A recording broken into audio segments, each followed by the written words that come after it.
Kevin, I thought you clapped now. There we go. Big day today. I'm going to get the last clap, bro. You motherfuckers. All right, big day today. Brady's day in court finally came. Exactly what we expected to happen happened. Goodell looked like an idiot.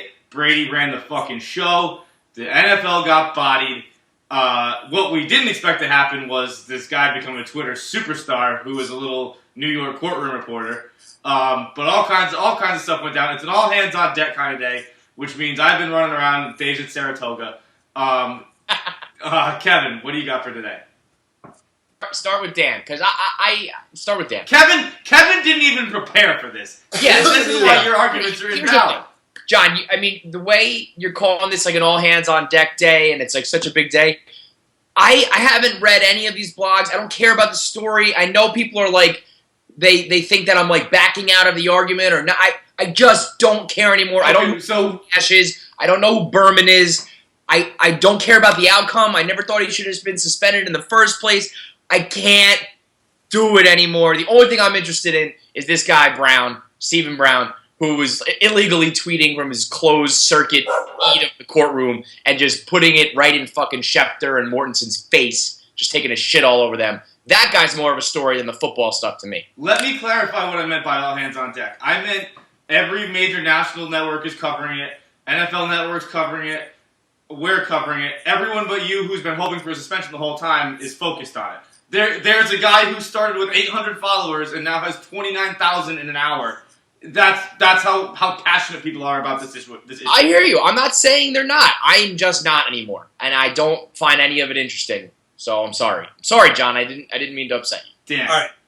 Two things. One, I'm pretty sure the judge, before he started the questioning, and I haven't been following it that tightly, but he said, my job is to play devil's advocate and poke holes in everyone's argument on both sides. Now, like I said, I haven't gone through every tweet. My guess is the judge bodying the NFL, you've picked out the best ones, and you've basically decided that the NFL's dead. That's fair. I picked out like the 10 good ones against the NFL, and then there was the one where he got Brady, where they admitted that they should have handled the original questioning better with Wells. They conceded that. They said, you know what, if you want to do the fine like you did with Favre, when Favre didn't handle the investigation well, when Favre didn't turn over his text, that's fine. We'll take that $50,000 fine and no games. They admitted that. That was their bodying. That's fair. So, and then the only tweet that actually made sense to me when I just scanned through it was the guy saying this is the most overblown thing of all time. That was Brady's one. And he said in 40 years of law, this is the most overblown thing he's ever dealt with. Which is agreeable. It's been 206 days. I know. We still don't have a situation. But when it goes to Supreme Court, you kind of got to pay attention. Let me also say the video, I don't know if you blogged it, John, the video of the guy yelling at Goodell when he walked in was awesome. When he was like, liar, here comes a liar. It was straight up the shame walk.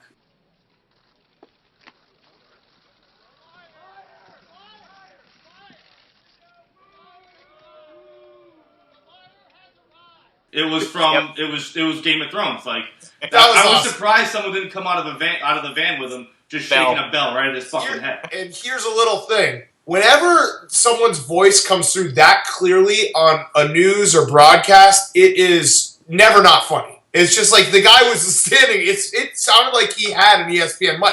Like he just grabbed the mic from Schefter and was just like, liar, here comes the liar. And the exact opposite happened with Brady. It was one guy standing out going, give him hell, Tom! Don't quit! Or something like that. It was proof positive and like the final nail in the coffin that the national narrative has completely flipped in the last month, 2 weeks even, that it was all anti-Patriots. Even today, ESPN released they'd done a survey of NFL players, overwhelmingly in support of Tom Brady. Like 70%, 78% all say, doesn't matter, and on the flip side, again, overwhelmingly negative on Roger Goodell. They don't trust him, they're sick of him, yada, yada, yada. I'll say this, I think the courtroom sketch artist has to be a Jets fan, right? That was Jeff Pash. That was the same guy who edited the Wells Report. That was ridiculous that's what Tom fucking Brady looks like. That was one of those cases, too, where I went to take the dog for a walk, grab a coffee, and I got back, and I had already missed, like, the internet killed it so fast that I missed the entire thing. Like, the picture got released, there was memes, I think Fox Sport was like, send us your best Photoshops, there was a Photoshop contest, everyone was making jokes, then it was like the crying Jordan next to the Brady picture with like a bunch of emojis, and it was over. Yeah. It was that quick. It was like 15 minutes. Crying Jordan is like cheat mode on the internet. You just tweet out the crying Jordan face and you get a million retweets and favorites and follows. It doesn't have to make any sense at all. The worst part about that, aside from the fact that I am truly, deeply offended by it, is that it kind of vindicates Portnoy's. I know, I thought that too. He's going to be able to just play that card now. He's going to be like, oh, that's what Brady looks like. Guys, I know. Shit always works out for that cocksucker. It really does. It really does. Next up, back to Gino. A little more stuff has come out today. Gino owed IK, whatever the fuck it is. How do you pronounce it? An Impali, I believe. An Impalia. I'm going to call him IK.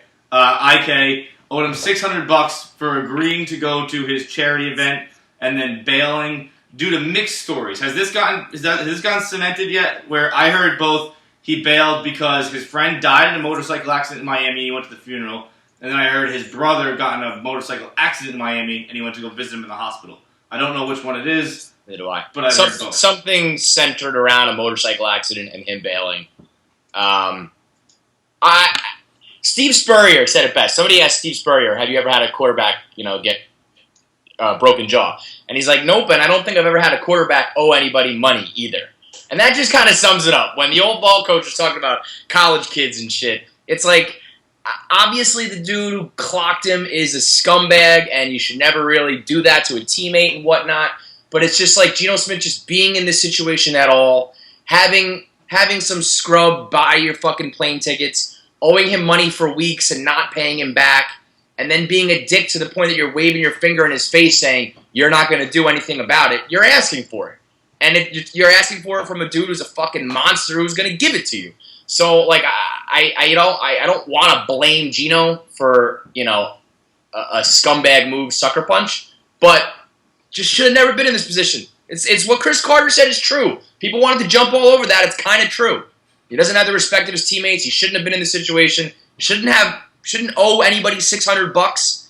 And Todd Bowles summed it up best when he said this is sixth grade shit. A couple professional athletes worrying about $600 is nuts. Gino Smith, I agree with everything Kevin said. The only thing that pissed me off with the whole thing was the Chris Carter comments and the fact that this is a thing that like Deadspin does now and like the PC blogs. They basically don't want anyone to be a locker room anymore. So they basically decided that Chris Carter saying Gino Smith's not a real leader was like some awful thing to say. But the truth is, Gino Smith isn't a very good leader. He's been proven, like he missed a couple meetings last year. He's pouted. He lost his job. He's not a good leader. And like Kevin said, $600, like dude, you're rich. You're a millionaire. This kid that you owe $600 to is, what is it, sixth rounder? Yeah. Give him the fucking money. Don't be a dick about it. Well, give him money. First of all, when you're a sixth rounder, you're still not poor by any stretch of the imagination. He makes $500,000 a year, so he doesn't need $600 either. So it's like I was telling Kevin last night, where I'm like, it's kind of like when I owe my buddy like $50. I'm like, look, dude, I'm not going to go out of my way to find an ATM right now. I'll get you $50 fucking later. It's not that big a deal to either of us. I'm not going to fucking bail on you. But if it came out that he was actually like wagging his finger in his face to be like, you're not going to do shit about it, that's a totally different story rather than being like, listen, I'll get you tomorrow. Yeah. Well, pretend the $600 doesn't even exist. The point that Chris Carter was making, and I get like he probably could have put it better because Chris Carter has, he doesn't put anything well. But the point he's making is, if you're a leader, if like Tom Brady owes a guy $600 and Tom Brady doesn't pay him, that doesn't mean someone's punching Tom Brady. Right. That's just a fact. That's what I was saying yesterday. No matter what the circumstances end up being, and now we know them, if you are a true franchise quarterback that has the respect of your teammates and you're running that locker room, you're not getting punched in the face over fucking anything. And you can fuck somebody's wife, and they're probably going to be like, oh, well, all right, we'll figure this out. To just fucking clock someone like that, the problem with Chris Carter, the way he worded it, was that getting sucker punched is your fault, and that's why people kind of jumped on him. Right. But the point that he was making, being that people don't like Gino Smith, they don't respect Gino Smith, and he's not a good leader. It's true for many, many reasons, and this is outside the realm of football, and you can't judge a person as a quarterback based on this. But in terms of just real life and the way this locker room is being run and the standing he has with this team and his teammates, it speaks volumes. The worst decision he made, why the fuck does he have this guy booking his flights? Well, that's another thing. It's just like, I guess, he invited him to his camp. So he was like, I'll take care of it for you, Gino. But if I would say no to that. If a new Barstool writer was ever like, I got your flight or something, I'd be like, no, man, I got it. Like, I handle that shit for you. You don't handle that for me. I take care of you guys. It's just, why are you even in this position, Gino Smith? I wouldn't even do it to be the fucking nice guy. I'd do it because if you don't do it, then you're getting a fucking $600 flight on a fucking Southwest airline. What the fuck kind of flight whoa. $600? Don't Southwest. You love Southwest. Fuck out of here with that, Dude. with that garbage that you just threw. Dan, you Midwesterners can fly Southwest. Gino Smith should be flying fucking Virgin first class. He should Get out of his here own with that. flight and paying for fucking. That's probably why he ducked out. He probably was like, oh shit, I'm flying fucking coach in Southwest. My brother died. There is no coach in Southwest, Yeah. dude. It's all the same, you fucking idiot. No, he's boarding class C. I'm boarding class C on Southwest. Pay $25 for the A1. It's like, it's the easiest thing in the world. You guys are being like, you're being totally ignorant. Next up, Hard Knocks. Hard Knocks returned last night. I thought it was awesome. One of my favorite Hard Knocks episodes in a while, save for J.J. Watt. J.J. Watt is the worst. Dan, you were kind of on the forefront. I remember I might have been the last of us three defending J.J. Watt. Complete 180. Dan. Today is like my total vindication. It almost sucks because it's basically like having a hipster band that goes, big time and starts selling records and everyone starts loving them. Because I hated J.J. Watt. I was like number one. I hated J.J. Watt when people were like, dude, how could you ever hate J.J. Watt? Now you look at the internet and everyone's like, this guy sucks. The part of him rapping into the camera was so cringeworthy.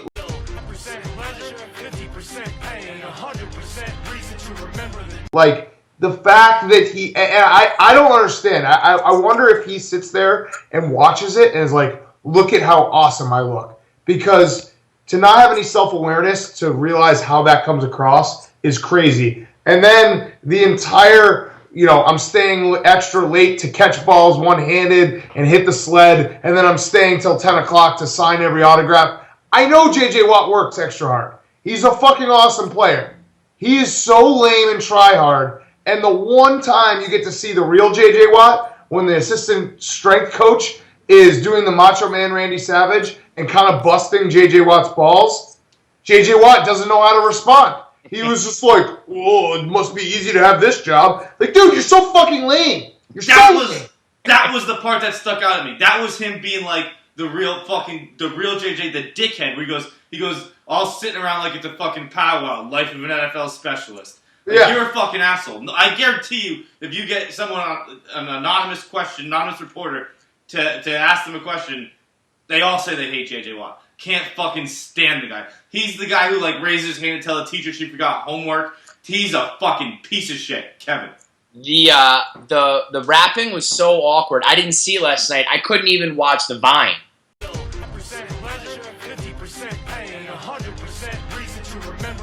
I couldn't get through 6 seconds of it. It was so cringeworthy. As soon as I saw him like nodding and bopping and sing, I was like, turn it off. I'm embarrassed for you, man. That was unbelievably awkward and lame. I can't imagine there's anybody left on his bandwagon other than just fans of the team who are going to defend him blindly. There's nobody who likes this guy anymore, right? Our boy Paulie Pabst on the DP show was going at everybody who didn't like JJ Watt last night. Now there's the backlash. Yeah, there's the backlash that's now going to happen because the problem is now the hate has gone out of control and now people are going to hate him for things that he shouldn't get hated for, and it's going to dilute the hate. I'm not trying to sound like a hardo, but I miss the days when it was just me. It was so pure. Now it's mainstream. I think I'm gonna probably like JJ Watt. I'm gonna flip it on everyone else and be like, I fucking love JJ Watt. That's kind of what I did with LeBron. I remember hating LeBron on his first Cleveland stint. Now you hear me defending him to Portnoy all the time. It's a weird cycle, Dan. I think Dan Lepetard, who I don't follow, but it got retweeted onto my timeline. He said it best, where I can't even remember exactly how he said it, but it was like, J.J. Watt so clearly wants to be what he thinks you want your athletes to be, or something like that. Yes. That's exactly what he is. He's like a robot that was generated in a lab to be like the perfect athlete guy. The biggest problem with J.J. Watt for me, and I've said this many times on the blog, he just there's no way he has any person in his life who's like, hey, dude, maybe just like tone this down a little bit. It comes across as really try hard. The fact that he doesn't have a regular guy in his life is insane. And also, a lot of the shit that's been happening over the past few months has always been, like, nice. Where he, like, helps out a kid or he does something special for charity, so it's hard to knock it. Standing in front of the Hard Knocks camera and rapping is just you trying to look cool and be tough. That, you need someone to be like, you look like a fucking clown, man. Dude, the last scene, you need someone to tell you that's fucking trying way too hard to be like... But you know what? I'm sure HBO is, they love that kind of shit. They're probably encouraging. They want that stuff. John and I have a theory that HBO is trolling JJ Watt now. Oh, yeah? They're like playing into how awful, like, they know now that JJ Watt is he's like the perfect Howard Stern character where, American idiots will love him because they're like, he's so great. And then people like me will watch because we fucking hate him. So it's like they're basically playing him up as much as they possibly can so that everyone tunes in no matter what. Now, speaking of trolling, what I'm about to say is not trolling, but it's a little bit what we talked about yesterday. That episode was 50% Patriots, and just like the HBO, as they're trolling, when they weren't trolling JJ Watt, they were saying, please, Belichick, pick up the phone. We just want to be inside there with you. Everything else was Patriots. It was at the Kraft's house. It was Vince Wilfork. It was Bill O'Brien, Romeo Crennel, Mike Vrabel. It was fucking Hoyer and Mallett talking about what Brady does. It was Bill O'Brien talking about how they do things in New England.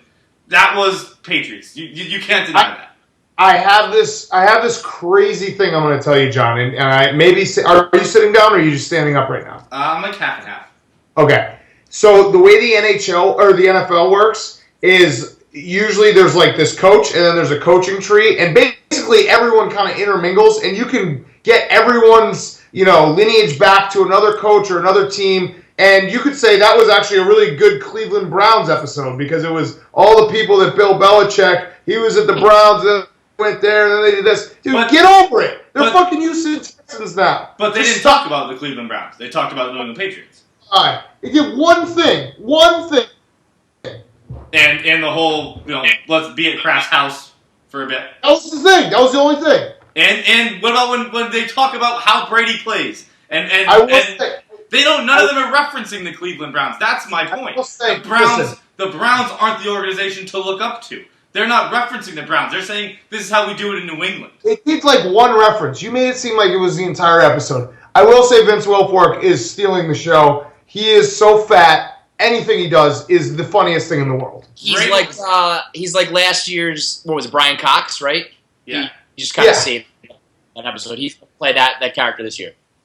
The joke he told, I actually don't even remember it. I just remember it kind of ending with like the kid choosing the chick who can deep throat an ice cream cone or some shit like that. I laughed out loud last night. I can't remember the joke at the moment, but it involved a married woman in a deep throated ice cream cone or something along those lines. Do you remember it, Dan? Yeah, it was something like that. But the best part was definitely when he did the Duncan. He was like, Duncan, and he totally missed the shot. Dude, Vlade Divac, the fact Vlade Divac being the first name to come to mind when you make a great pass. I don't care if you think of yourself as a big man. If you're Vince Wilfork and you make a sweet pass from the top of the key and you go, Vlade Divac, that is ridiculous. Not only that, but he's like the biggest man on earth, and he's saying how he's the new MJ, and he's playing out at the 3-point line, like jacking shots. What I didn't understand, those first shots, was that editing, or was that him trolling at first? Because his shot is clearly wet. I don't know. His shirt was so funny in that scene, too. It was a crazy so progression. wet. It was a crazy progression. All right, next up, Miami Heat dancer.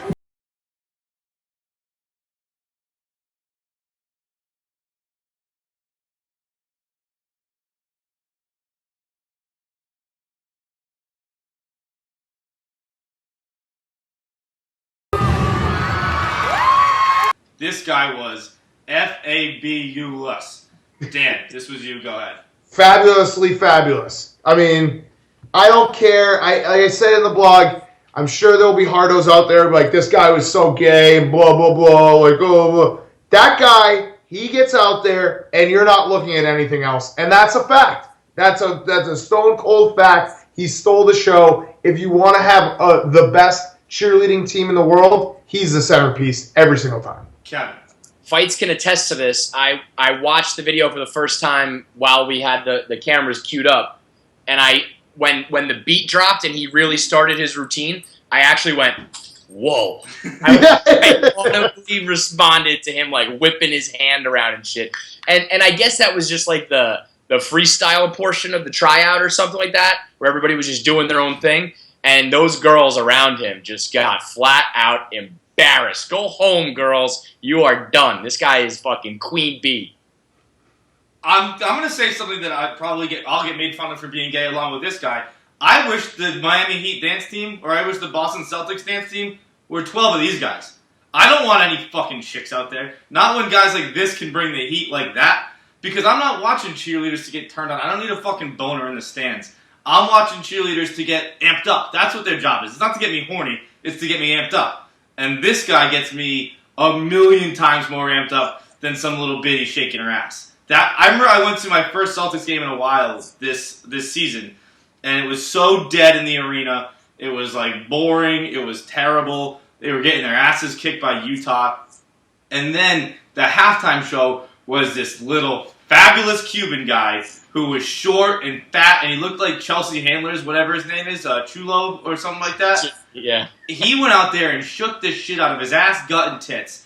And the crowd was going bananas. Celtics came out second half on fire. Incredible comeback. And I really think it was all due back to that guy. It all stems from him. And then that was actually that was the start of their playoff run. And I think that all comes back to this little guy started the whole fucking run. So give me a whole dance team of them. Get chicks, go sit in the fucking stands. Lastly, Bryce Harper is back with his girlfriend. His fiance, I guess it was, ex-fiance. They did it classic high school style. Broke up. They unfriended each other on Facebook. Unfriended each other on Instagram. As soon as he refriended her, he's hurt again. Kevin. Yeah, he hasn't hit a home run, I think, since it happened. Bryce Harper, he's not right between the fucking head, man. He's got all the talent in the world, but he's worried about the Mets. He's talking about the Mets. He's worried about his fiance. He's too young. He doesn't know how to handle himself yet. And I think he's going to be like front and center as the Nationals continue their little slip here. And it's all going to be due to this little Mormon bitch. If I was a Nationals fan right now, I would be furious that he's only like 22 now, and he's back with the fiance, and she's fucking with his head. Someone's got to take that girl out, because, I mean, she's flat out ruining the national season. Real quick, when you say he hasn't hit a home run, didn't it happen last night? He hasn't hit a home run, dude. He hasn't hit a home run in August. I don't know when the following happened, but he's basically been... What's the date? What's the date today? August 12th. You see that? Like, when you throw those out there, I never know. You could be like, he hasn't hit a home run in August, and it's August 3rd. And I'd be like, oh. I mean, it's not like a huge sample, but I'm maxing. He hit like 20 in July, so. Yeah. Damn. This clearly just shows that Bryce Harper can't party. That's all it is. He broke up with her. He partied. He lived the life. And single life. What? He can't do single life. He's got to just go. Yeah, he can't. He probably got like too drunk one night and like woke up and was all teary eyed, like, oh, I kept so hungover. I just want consistency. And then he went back to his girl. Yeah, like a Sunday night blues. Where all I just I just wish I had a girlfriend that I could like have dinner and snuggle and watch a movie with. That's fucking Bryce Harper. Auto. Yeah. I have that Sunday night. I have that Sunday night probably 3 times a week. Where it's like I'll do it on a Sunday night, a Tuesday night, and a Thursday night. Where I'm like, especially like now, Lewis is in New York, so I'm like just by myself at home, and I'm like, I'm bored. I wish there was someone here hanging out. And then the next night, I'm like, thank fucking God, there's no one here hanging out. I was gonna say, John, I'm allowed to be selfish and do what I want when I want, and by that I mean just sit on the fucking couch and watch TV. But next time you feel that way, John, shoot me a text. And I'll like take a picture of what I'm doing at the moment, and you'll forget about that real fucking quick. All right, that's the rundown. That's the rundown. Dan, we need to talk. Why didn't you kill that man last night?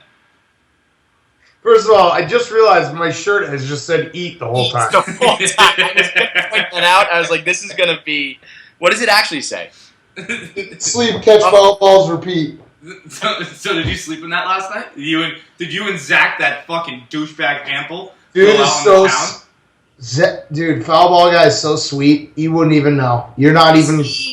Does he look like an alien in person the way he does on pictures? Okay. He's a weird looking guy. A little bit, but he's just, you let the haters hate. Dude, foul ball guy, listen, you can hate him. You can say that he's annoying. He is the greatest foul ball guy of all time. And he has such a knack. He was doing the glove trick, getting a ball that was like in the well. And while he's doing the glove trick, I think Pujols hit a BP home run, and it went directly in foul ball guy's bag. Just sitting there. That's when you know that like God put you on earth to catch foul balls. He's catching foul balls when he's not even catching foul balls. So fuck all the haters. I hung out with like Michael Jordan last night. There's no difference. He was lowering his glove into like a crack and grabbing. He's got like a trick when the balls get stuck in places. I like how you said that like I should know what the fuck you're talking about. Right. Oh, I knew. You're like, oh, he knows how to do the well trick. He knows how to do the well I knew. trick. When he said that, when he was like, "Oh, we're gonna do the glove trick," I was like, "Oh yeah, let's do the glove trick." So, and I got my first ball. Once you get a ball, it's addicting. Did you was it given to you or was it earned? Toss up. It was a toss up. Bullshit. Oh, I'm sorry. Did you guys get any balls in a Major League Baseball game last night? Did I miss the memo on that one? If you threw me a toss-up ball, I'd slot it right back at you. Oh, How about over the weekend? Come on. Dude, John, you're one of those guys, too, that doesn't wear a glove to the game. How about over the weekend, the guy who jumped off his boat into the water, fully clothed with his shoes on, for a foul ball? It wasn't even a home run ball. This is people who sound like a bunch of people who've never gotten a ball in their life. Once you get one, it's addicting. All you want is the next one. So, I'm going to the Cubs game tonight. I'm fucking... You better bring that glove. You better talk the talk now. I better never see you at a game without a glove ever again, Dan. There it is. I'll bring a glove today. I don't care. You fucking should care, Dan. You should care. But there is some... Dan, about it. We had a long conversation about it. He's like, "Hey, I'm not hurting anyone. I'm not doing anything wrong. I'm just trying to have fun." And he told me that he's caught so many home runs that he wouldn't have caught if he didn't have his glove. And I was like, "Fuck, man, probably me too." You know what you are? You're my friend who, or even my child, who I've let go down a path where I've continued to allow things, and now it's out of hand. Like I've never sat you down. Like I let you have your claw hand, and I was okay with it. And I let you have your mustache, and it was fine. And I let you eat hot dogs for a whole fucking summer, and I never spoke up. And now here we are. Now you've just become a caricature of a human. You're not even a real person anymore, Dan. I'm sorry. All I'm hearing is a bunch of guys who've never caught a foul ball before. Oh my! He said it to me too at the end. He's like, "I appreciate you doing this with me, even if it is like ironically." And I was like, even if you are absolutely I was mocking. like, "Whoa, I'm not doing that ironically." Did you ask him about Lisa Ann? Yeah. He said they're just good friends. I asked him to put in a word for me with Lisa Ann. See how that goes. Bizarre. All right.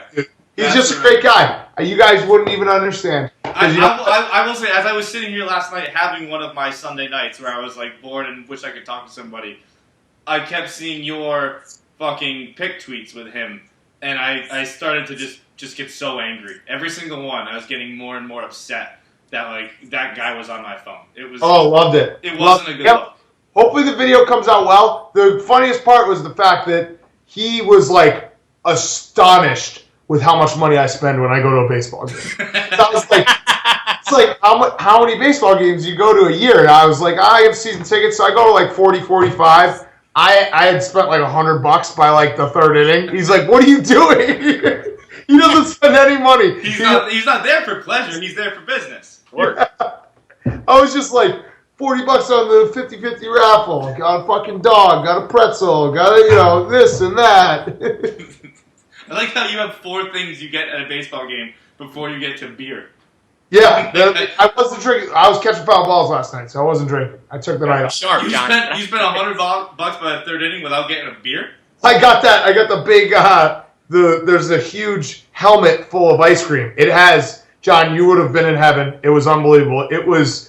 It must have been like 10, 15 scoops of ice cream. You get sweets as toppings? Yeah, there's M&Ms. There was all kinds of stuff. Zach and I ate it together. We fucking. You shared ice cream with that fucking loser? Oh my god. That is horrible, Dan. I can never. That's it. I'm done with you. I don't think I can associate with you anymore. You shared ice cream with foul ball guy? Bro. Oh yeah, I did. Yeah, I did. I do it again. I do it again, motherfuckers. I do it again. What the fuck? Dude, it gets like nasty and soupy. Like, oh yeah, we were souping it up. Me and foul ball guy souping it up. Oh, you made out with foul ball guy. You basically sucked face with him. I'm getting a little sick right now thinking about it. John, this was like the question from KFC Radio earlier last week. That's what he did in real life with foul ball guy. One more thing, and this didn't really come out on video, but I was wearing the Make America Great hat, and we were in the bleachers at the U.S. Cellular where the White Sox play, and it was Latino night. There's a dude sitting next to me with the biggest sombrero you've ever fucking seen. That was a good time. Hopefully the video comes out well. I just basically ruined the whole video, but all the highlights right here. Yeah, it's one thing to hear it. You gotta see it too. All right. Well, see you, haters. I'll see ya. I'll be the guy in the bleachers at Wrigley night with the glove on.